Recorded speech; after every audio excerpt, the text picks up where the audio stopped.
My name is Jordan Sinclair, and I was 34 when my parents abandoned me. I work in healthcare, and I have cared for people in crisis, yet I did not see my own coming. It was late at night, and pain moved through me in waves, sharp and relentless. At first I told myself it was stress or a long shift catching up.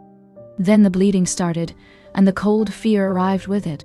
I sat on the bathroom floor, breathing slowly, trying to stay calm, trying to think like a professional. I called the nurse line, and the voice on the other end changed fast.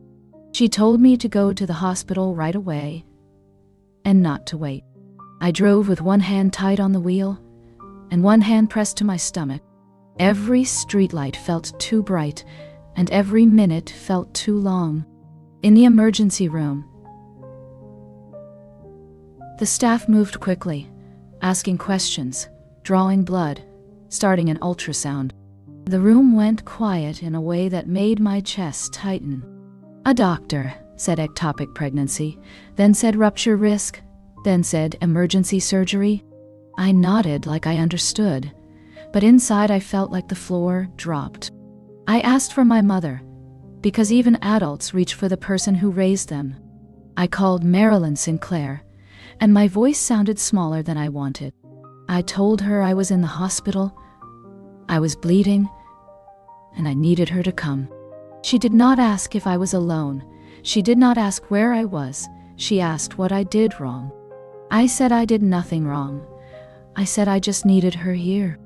Marilyn sighed, and she said she could not leave, because she was at my sister Savannah Sinclair engagement party. She said everyone was celebrating, and she said I should not ruin the night with drama. I told her the doctors were preparing surgery, and I might lose the pregnancy. Marilyn paused. Then she said I always make things about me, and she said I should call someone else. I said you are my mother, and she said she was not driving across town for this. Then she ended the call, like closing a door. A nurse asked if someone was coming, and I said no, because the truth tasted bitter. I stared at the ceiling lights, listening to monitors beep, and I understood something painful. In my family, the celebration mattered more than my survival. They wheeled me into surgery fast, and everything smelled like antiseptic and metal. I signed forms with shaking hands, and I tried to keep my voice calm. The anesthesiologist asked if someone was waiting for me, and I said no. I watched his eyes soften for half a second, then he focused again. When I woke up, my throat hurt, my body felt hollow, and the room looked too bright. A nurse told me the pregnancy was ectopic, and it had ruptured, and they had to act quickly. She said I was lucky to be alive, and the word lucky made me want to scream. I turned my head to the empty chair beside the bed, and I waited for footsteps that never came. I checked my phone, and there were pictures from Savannah Sinclair engagement party, posted like a celebration was proof of love. Marilyn Sinclair had a bright smile in every photo, holding a glass, hugging people, looking proud. No message from her, no missed call, no question about my pain. I texted my father, Grant Sinclair, because maybe he would come, maybe he would choose me. He replied hours later with one short line, "Talk tomorrow, we are busy tonight." I stared at the screen, and I felt something in me harden. Nurses changed my IV, checked my vitals, and asked about my support system. I said I have friends, and I said it like a shield, because shame is easy in a hospital bed. The doctor returned and explained recovery, and he said rest, and he said follow up, and he said grief can come later. I nodded, but grief was already there, sitting quietly beside the empty chair. At dawn, I listened to the hallway carts roll past, and I realized my family did not make a mistake. They made a choice, and they made it quickly. They chose a party over a daughter, over a life. I promised myself I would not beg again, not for attention, not for care, not for a seat in their world. The next day, Marilyn Sinclair finally called, and her tone sounded annoyed, not worried. She said she heard I had surgery, and she asked if I was done being dramatic. I told her the pregnancy ruptured, and I almost bled out. Marilyn made a small sound. Then she said, "Savannah Sinclair, big night only happens once." She said I should understand priorities, and she said I should stop trying to steal attention. I asked her why she did not come, and she said hospitals make her anxious. Then she said something colder. She said I always bring chaos, and she is tired. I ended the call because I could not carry her cruelty and my stitches. Grant Sinclair called later, and he tried to sound gentle, but he still defended her. He said Marilyn was stressed, and Savannah needed her, and I should not hold a grudge. I asked him if he thinks I deserve to be alone, and he went quiet. He said he loves me, but he said family harmony matters. I listened, and I realized harmony was just code for keeping Marilyn happy. A few days later, Savannah sent a message, and it was not kindness. She said I embarrassed Mom, and she said I ruined the mood, and she said I should apologize. I deleted it. Then I cried, not because I wanted them, but because I finally saw them clearly. When I was discharged, I drove home slowly, holding my abdomen like it might fall apart. My apartment felt too quiet, and every object felt like a reminder of what I lost. I lay on my couch and stared at the ceiling, and I thought about how often I showed up for them. I worked holidays, I covered shifts, I brought gifts. I smiled through their jokes. None of it bought me compassion when it counted. That week, I stopped calling, and I stopped texting, and I let the silence stretch. The silence did not feel empty. It felt honest. It felt like the first boundary I ever kept. Time moved forward, and I moved with it, but I did not go back. I cut contact, and the first months felt like withdrawal. Some days I reached for my phone out of habit, then I remembered, and my chest tightened. I focused on work, because work made sense, and pain did not. I built a life with routines: coffee, shifts, errands, sleep, and small quiet weekends. I made friends who asked how I was, and waited for the answer. I learned to celebrate without fear of being punished for needing care. 8 years passed, and my family stayed a closed door. Sometimes I heard small updates through distant relatives. Savannah Sinclair married Logan Pierce. There were photos. There were trips. There were smiling posts. Marilyn Sinclair told people I was unstable, and she said I pushed them away. I did not correct her, because correcting her would pull me back into her orbit. Then one day, a coworker mentioned a sermon clip online, and I saw Marilyn in a church speaking about forgiveness. Her voice sounded sweet, but the sweetness felt staged. I turned off the video, and my hands were shaking because I recognized the performance. I later learned she wrote letters to Pastor Daniel Cross, painting me as unwell, and herself as the wounded mother. Grant Sinclair stayed quiet publicly, and that silence hurt in a different way. It was not loud cruelty. It was absence, steady and constant. I told myself I was done, and I believed it, until the night everything shifted. It was Christmas Eve, and there was a knock at my door, soft but persistent. I opened it, expecting a neighbor, and I saw a little girl instead. She was about 5 or 6, bundled in a coat too big, holding a worn book to her chest. She looked up at me and said her name is Harper, and she said she was looking for Jordan Sinclair. Harper stood on my porch, trembling from cold, but trying to look brave. Her cheeks were pink, and her hands gripped a worn book like it was a shield. I asked where her parents were, and she said she came with her grandfather, but he stayed in the car. I looked past her, and I saw a familiar shape in the streetlight, an older man sitting behind a steering wheel, shoulders hunched. My heart moved in a way I did not expect, because I recognized Grant Sinclair even before I saw his face. I crouched to Harper level, and I asked if she was safe. She nodded. Then she said her grandfather told her I would understand what is inside the book. She held it out with both hands, careful and serious. The cover was scuffed, and the edges were soft from being opened many times. She said it is called the memory book, and she said it was made for me. I brought her inside because I could not leave a child standing outside on Christmas Eve. I made hot cocoa, and I wrapped her in a blanket, and she watched me like she was studying if my kindness would last. Then she opened the book and turned the pages slowly. Inside were photos, not glossy and perfect, but real. There were pictures of me as a child, then as a teenager, then as a young adult. There were school photos, small snapshots, a graduation image I did not know anyone kept. There were also envelopes, sealed and labeled with years, with my name written in careful handwriting. Harper tapped one and said her grandfather wrote letters, but he never sent them. My throat tightened, because it looked like love that was trapped behind a locked door.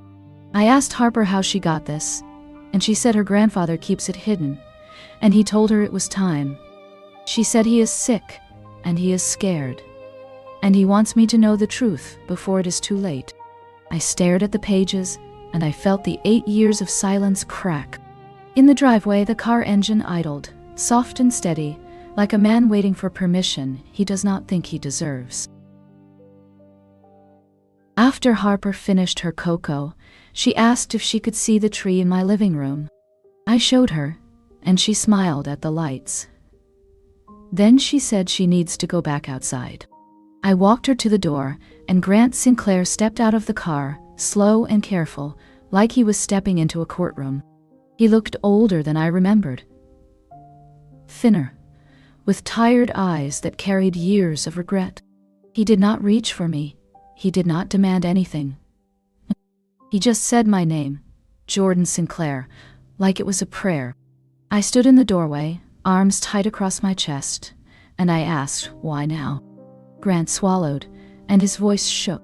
He said he should have come that night in the hospital, and he said he will regret it forever. He said Marilyn Sinclair would not let him, and he believed the lie that keeping peace was love. He said he watched me from a distance for years, not to control me, but to make sure I was alive. He said he sent money through quiet channels when he could, and he asked friends to check on me when he could not. He said he made the memory book because he did not know how to reach me, but he could not stop being my father. Harper stood between us, holding my hand with one small warm grip, and that grip made me listen. Grant said he is not here to defend Marilyn, and he is not here to pressure forgiveness. He is here because his heart is failing, and he has surgery soon, and he does not want to die with his silence still inside him. I felt anger rise, because pain does not disappear just because time passes. But I also felt something softer, because he did not come with demands. He came with a book, with proof, with a child who looked at me like hope. I told him he can come inside for 5 minutes, not more. Grant nodded like he understood boundaries, and he followed Harper into my warm living room, like a man who has been locked out of his own life.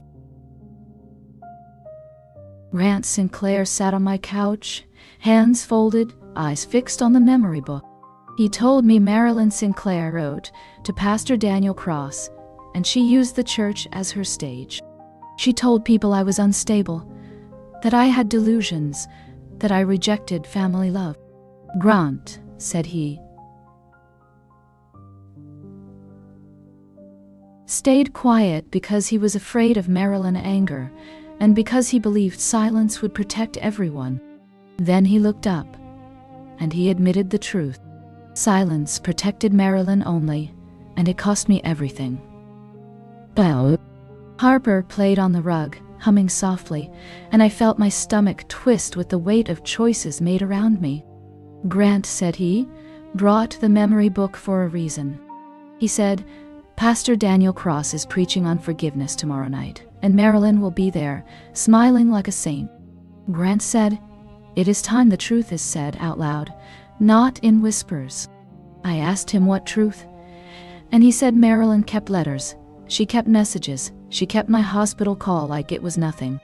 He also said Savannah Sinclair bragged later that she told Marilyn not to leave the engagement party, because Savannah did not want attention stolen. Hearing that name, Savannah, made my pulse spike. "Grant," said Logan. Pierce was never told the full story, and he believes Logan would not defend cruelty if he knew. Grant asked if I would come to the church, not to fight, but to reclaim my name. I did not want to step into their world again, but I also did not want Marilyn rewriting me forever. I opened the memory book to a page with a folded letter, dated the week of my surgery, and I saw Grant handwriting. It said he was sorry, and he failed, and he loved me, and he was afraid. My eyes burned, and I closed the book gently because paper can cut. I looked at Harper, at her small, calm face, and I made a decision that felt like a door opening. I told Grant I will go to the church, but I will go on my terms, and I will not be silent anymore. The church smelled like pine and wax, and the sanctuary lights looked too warm for the cold truth I carried. Grant Sinclair walked in behind me, moving slowly, like his body was already tired. Harper held my hand, and her small fingers kept me steady. People turned their heads as we passed, because Marilyn Sinclair had spent years building a story where I was the problem. Pastor Daniel Cross stood near the front, greeting families, smiling like everything was simple. When he saw Grant, his smile shifted into concern. Then he saw me, and his eyes widened. I could feel the room tighten, because surprise is loud in silence. Marilyn sat near the middle with Savannah Sinclair and Logan Pierce, dressed perfectly, smiling at people like she owned the season. When Marilyn noticed me, her smile froze, then returned in a sharper version. She leaned towards Savannah, whispering fast, and Savannah's eyes narrowed like she was bracing for a fight. Pastor Daniel began speaking about forgiveness, about grace, about repairing families.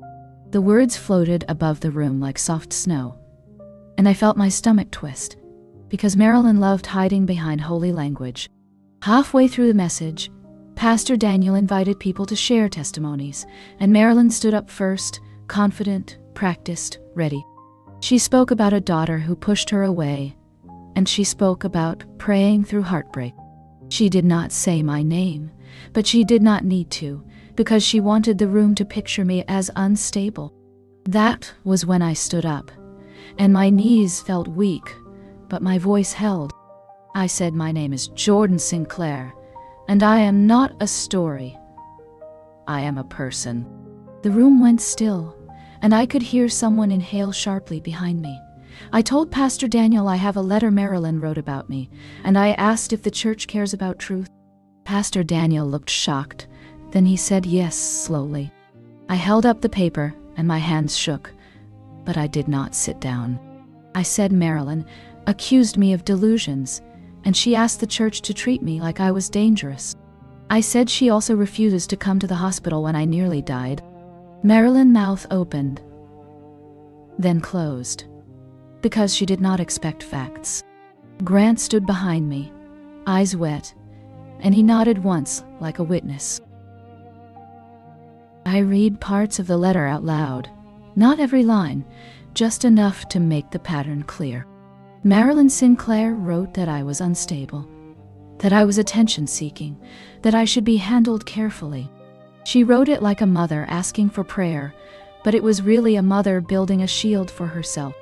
The room shifted, and I saw people glance at Marilyn with different eyes. Pastor Daniel Cross stepped closer, and his face tightened with concern, not for Marilyn but for the truth. He asked Marilyn if the letter was real, and Marilyn tried to laugh. She said it was taken out of context. She said she was only scared. She said she wanted help for her daughter. I asked one question, simple and steady.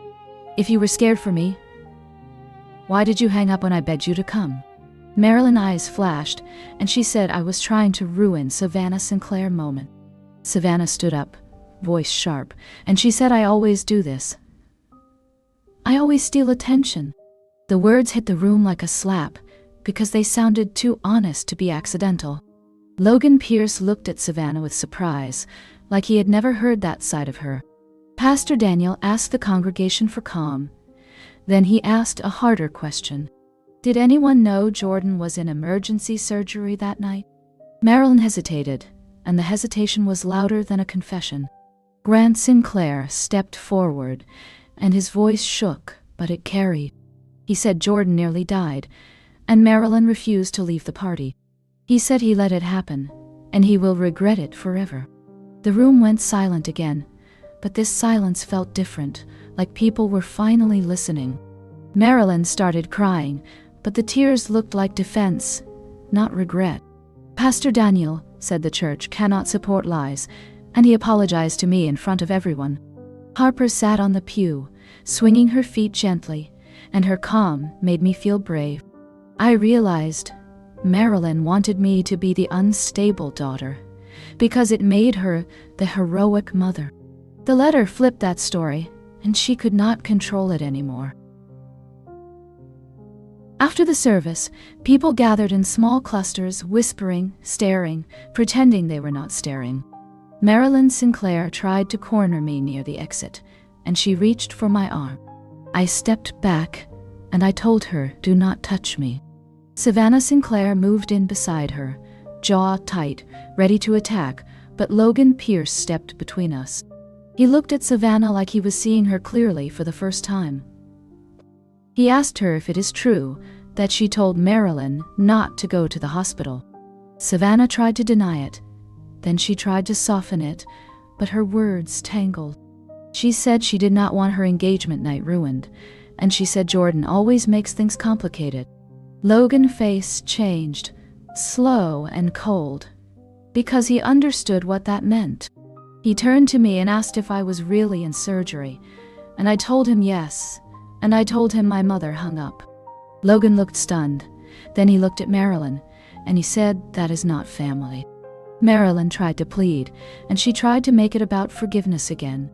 Pastor Daniel Cross stepped in, and he said, "Forgiveness does not erase accountability." He said, "The church will not be used as a stage for manipulation." Grant Sinclair stood beside me, breathing hard, one hand on the pew, because the confrontation drained him. I offered him water, and he nodded, eyes down. In the parking lot, Harper took my hand again, and she asked if I was okay. I told her I am not okay. "But I am free. Grant," said he, "needs to see a doctor soon, and he asked if I will visit him at the hospital." I did not promise comfort, but I promised truth. I told him I will come, because he showed up now, and because I need answers that only he can give. As we walked away, Marilyn called my name one last time, and her voice sounded angry, not loving. I did not turn around. I kept walking, because this time, I was the one choosing who deserves access to my life.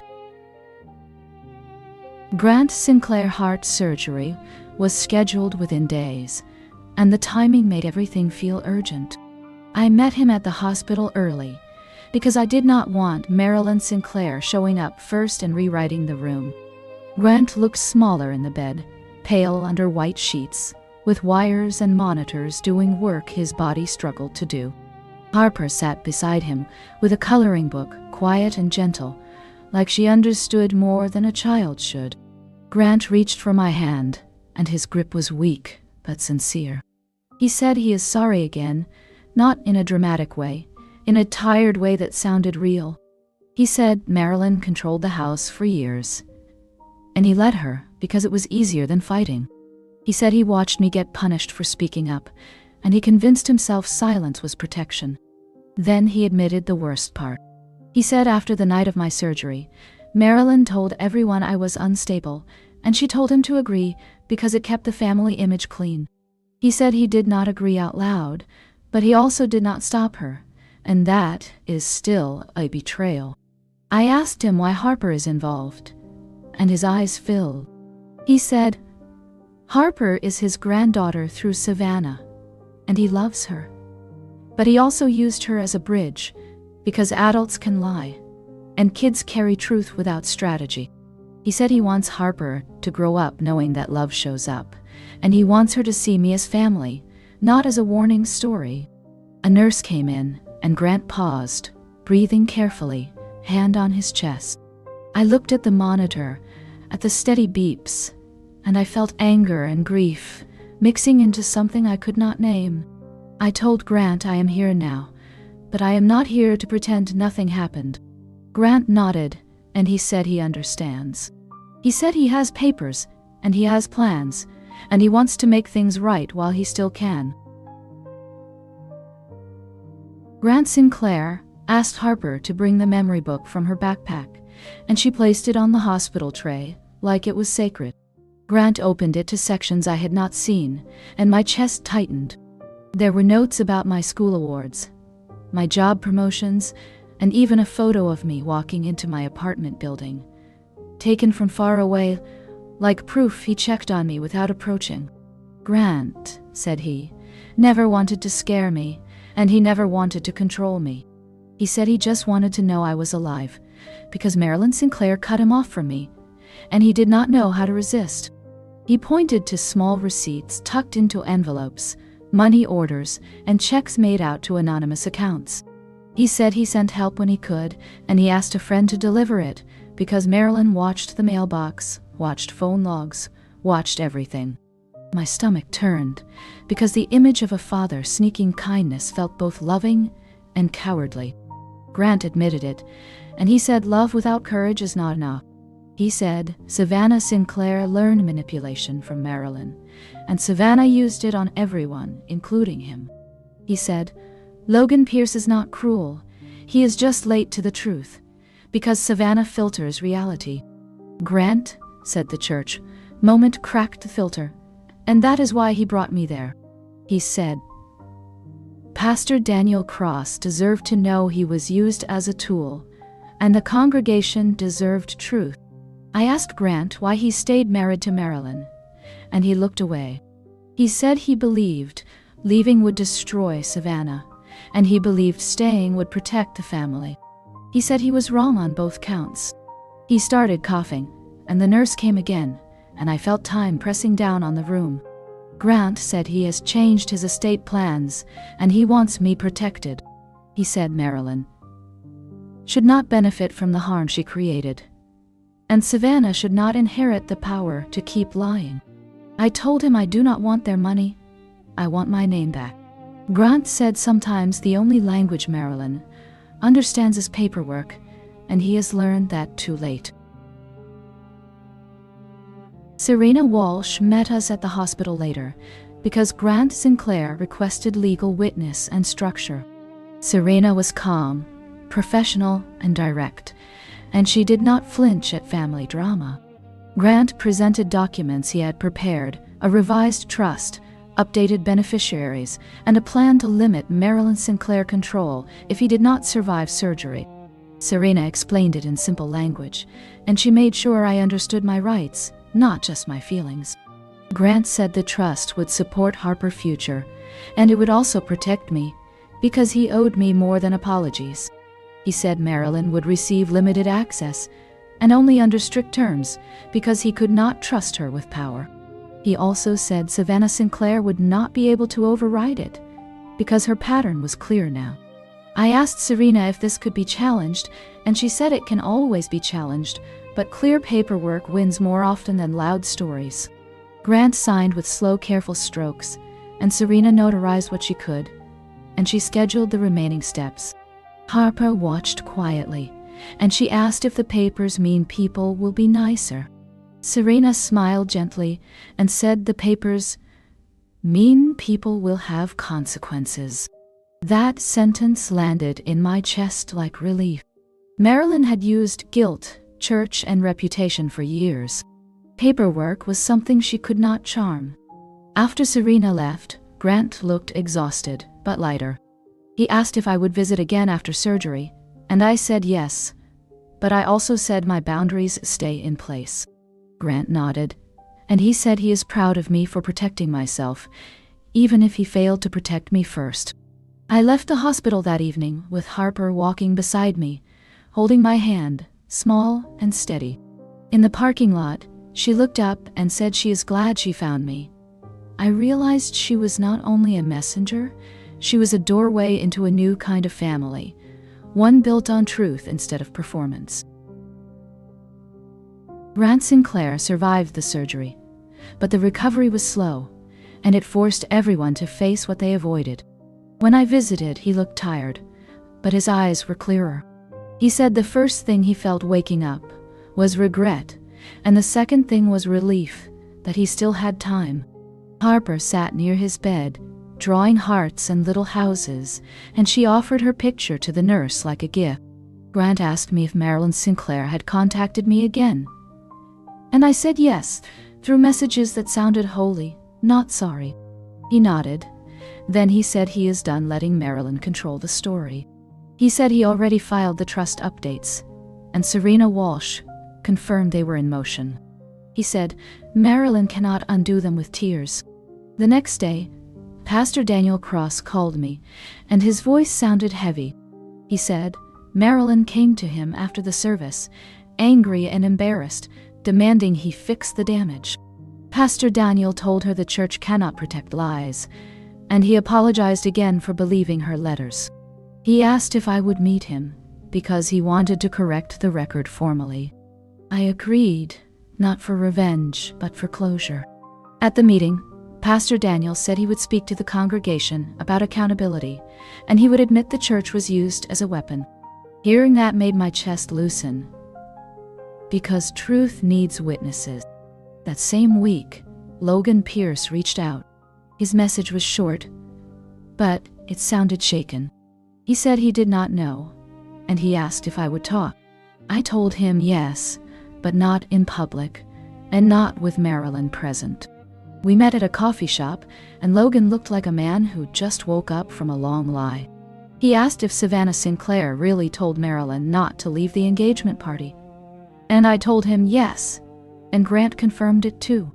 Logan rubbed his face and said he has seen Savannah dismiss other people's pain, but he never thought it was this cruel. He said he feels sick because he built a life with someone who sees family as competition. I did not try to guide his marriage. I only told him one truth. If you want a future with integrity, you cannot ignore what is right in front of you. When I left the shop, I felt lighter, because the truth was spreading beyond my mouth, and it was finally standing on its own. Marilyn Sinclair tried to pivot fast because she could feel control slipping. She started posting messages about forgiveness, and she used soft photos of candles and scripture, like spirituality could erase harm. She also sent me a letter, delivered through a relative, saying she wants to reconcile. The letter said she missed me. She said she prayed. She said she did her best. It did not say, I hung up while you were bleeding. It did not say, I called you unstable to Pastor Daniel Cross. It did not say, I chose Savannah over your life. Serena Walsh advised me not to respond directly, and she said any contact should be documented. Grant Sinclair asked me to bring Marilyn's letter to him, and when he read it, his jaw tightened. He said Marilyn wants access without accountability, because that is her pattern. He said he will not let her use his illness as a lever. Harper asked me why grown-ups fight, and I told her some grown-ups fear truth more than they fear losing love. Harper nodded like she understood. Then she asked if she can still see Grandpa. I said yes, because Grandpa is showing up now, and showing up matters. Savannah Sinclair tried to do damage control too, but her style was sharper. She called me and left a voicemail saying, I humiliated Mom, and I ruined everything. She said I always needed attention, and she said I should stay gone. I listened once. Then I saved it, because lies belong in evidence folders, not in my chest. Logan Pierce called later and apologized for his wife's behavior, and his voice sounded strained. He said he is learning who he married, and he does not know what comes next. I told him the next step is always truth, even when it hurts. That night, I looked at the memory book again, and I realized the story was never about one phone call. It was about a long system of favoritism and silence, and I was done feeding it. As the weeks passed, I began to build something new, not with my whole family, but with the parts that were real. Grant Sinclair asked to see me more, and I agreed in small doses because trust has to be earned slowly. We talked about ordinary things. My work, his recovery, Harper's school, the weather, and the quiet felt safer than speeches. Harper started visiting my apartment more, and she brought drawings and questions, and her presence made the rooms feel warmer. One evening, she asked if I will come to her school play, and my chest tightened, because I knew Marilyn Sinclair would likely be there.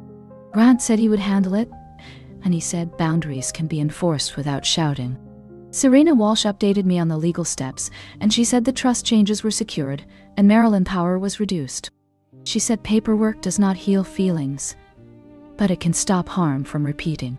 Pastor Daniel Cross announced a statement to the congregation, admitting that false claims were shared, and he apologized publicly to me. People started reaching out, quietly, some with shame, some with support. I did not chase every apology, because I was not collecting guilt, I was collecting peace.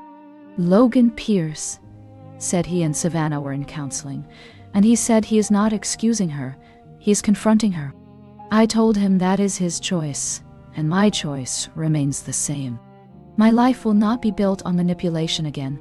When I think back to the night of the hospital, I still feel the sting, but it no longer controls my breath.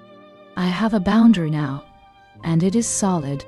I can care about people without surrendering myself to them. I can love Grant and still name his failure. I can welcome Harper and still keep Marilyn at a distance. That is what healing looks like for me. Not a perfect reunion, but a life where my survival is not treated like an inconvenience.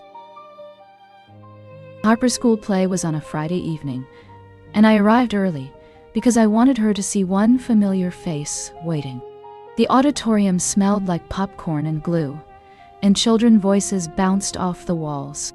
Harper ran to me in her costume, cheeks flushed with excitement, and she wrapped her arms around my waist like it was the safest place in the room. I told her she will do great, and she smiled so wide it almost hurt. Then I saw Marilyn Sinclair across the aisle, dressed neatly, scanning the crowd like she owned the building. Savannah Sinclair sat beside her, chin lifted, watching me with a look that was half challenge, half warning. Logan Pierce sat on the other side, shoulders tight, eyes tired. Grant Sinclair was not there because he was still recovering, and he told me he did not want to become the reason Marilyn caused a scene. I understood, but it also made me angry because Marilyn always made other people shrink. Before the lights dimmed, Marilyn walked toward me with a soft smile that did not reach her eyes. She said, "Jordan," like she was saying it for the audience. She asked if we can talk, just for a minute, because family matters. I told her no, and I kept my voice calm because Harper was nearby. Marilyn tried again, and she said people are watching, and she said I am embarrassing her. I said this is Harper night, not yours. Savannah leaned forward and said, I always loved drama. And she said I should stop poisoning everyone. Logan looked at Savannah with frustration. Then he looked away, like he was tired of conflict. Marilyn stepped closer and I stepped back, keeping a clear line. I told her if she wants reconciliation, she can start with truth, not performances. Marilyn's face tightened, and she said I should be grateful she is willing to forgive me. That sentence landed like a slap, because it showed she still believed I was the one who did wrong. The stage lights flashed, and the play began, and Marilyn finally sat down. Harper stepped onto the stage and delivered her lines with a bright, steady voice. I clapped hard, not to compete, but to let her feel love. In that moment, I knew why I came. I did not come to face Marilyn. I came to show Harper what showing up looks like. After the play, parents crowded the lobby, taking photos, hugging kids, laughing. Harper ran to me again, bouncing with pride, and I lifted her into a hug.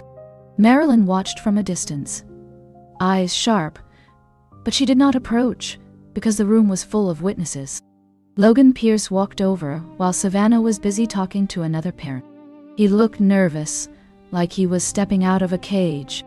He said he wanted to apologize again, and he said he did not understand how deep the cruelty went. He told me Savannah confessed that night. Years ago, she told Marilyn not to go to the hospital because she did not want attention stolen. He said hearing her admit it without remorse made something in him break. He said he is trying counseling, but Savannah treats it like a debate she has to win. Logan asked me how I survived 8 years of being painted as unstable. I told him I survived by believing my own memory and by building a life where my worth is not voted on. Logan nodded, and his eyes looked wet for a second. He asked if I think Marilyn will ever change. I said Marilyn changes tactics, not character, unless consequences force her to. Logan said, Grant trust changes scared Marilyn because she is losing access to money and control. I told him paperwork reveals truth because it cannot be charmed. Logan looked toward Savannah, then back to me. And he said he is thinking about leaving. I did not tell him what to do. I only told him what I learned. Love without respect becomes harm, and harm does not become holy just because it is family. Logan thanked me quietly, and he walked away before Savannah noticed. Harper tugged my sleeve and asked if we can get ice cream. I said, yes, because after years of pain, I wanted to attach new memories to old places. We left the school laughing, and I felt the strange relief of knowing the truth had reached someone inside their circle. 2 days after the play, Marilyn Sinclair tried a different approach. She did not call me directly. She called Pastor Daniel Cross, and she asked him to mediate. Pastor Daniel called me to inform me, and he said he would respect my choice either way. He said Marilyn claims she wants healing, but her words still focus on image and control. I told Pastor Daniel I do not need mediation to recognize harm. I said I will not sit in a room where Marilyn can perform remorse without naming facts. Pastor Daniel sighed, and he said that is wise. Later that day, a relative I barely speak to texted me a long message about forgiveness and family and God. The message used the same phrases Marilyn always used, and I could hear her voice inside it. I did not respond, because second-hand pressure is still pressure. Grant Sinclair called that night, voice tired. He said Marilyn is furious, and she is blaming him for losing control. He said, Savannah is angry too, because she sees me as a threat to her story. Grant asked if I regret speaking up at church, and I said no, because silence almost killed me. Grant went quiet, then he said he is proud, and he wished he had done it sooner. Harper came over the next weekend, and she brought a new drawing for the memory book. It showed a small girl holding hands with a tall woman, under a star. She wrote Jordan and Harper at the bottom, letters uneven but confident. I put the drawing in the book, and my eyes burned, because children know what matters. Marilyn wants to win a narrative, but Harper wants a bond. I chose the bond, and I chose it without guilt. That night, I wrote my boundaries down again, like a promise. No private meetings, no guilt-driven conversations, no trading my peace for Marilyn comfort. Family abandoned me when I was bleeding, and now I get to decide who earns a place in my life. Serena Wall scheduled a follow-up meeting to finalize the trust work Grant Sinclair began. I sat in her office with the memory book in my bag because it felt like proof of everything that mattered. Grant arrived slowly, still healing, and he looked tired, but determined. Serena explained the updated documents again, in plain language, because clarity is protection. She said, Marilyn Sinclair will receive limited benefits, but no control, and Savannah Sinclair cannot override the structure with emotion. Grant said he wants Harper protected first, and he wants me protected too, because he knows Marilyn will try to punish anyone who exposes her. Serena asked Grant to confirm intent. Then she asked him to sign and initial page by page. Grant's hand shook, but his choices did not. Halfway through, Marilyn called Grant's phone, and it buzzed on the table like a warning. Grant did not answer, and Serena told him to keep it that way. Grant, said Marilyn, has been calling everyone, claiming he is being manipulated, claiming Jordan Sinclair is stealing the family. Serena said that accusation is common because control people treat boundaries like theft. After the papers were completed, Serena gave me a copy, and she said to store it safely. She also advised Grant to set communication rules because Marilyn will keep pushing until she hits a consequence. Grant said he will do it, and his voice sounded stronger than before. Outside the office, he asked me if I can forgive him. I did not give him a dramatic answer, because life is not a sermon. I told him I can build trust with him slowly, if he keeps choosing action over excuses. Grant nodded, and he said, that is fair.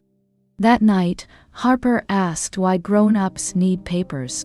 I told her some people only respect boundaries when they are written in ink. Harper thought about it. Then she said, ink is like a fence. I smiled, because she understood more than many adults. Logan Pierce called me on a Sunday, and his voice sounded raw.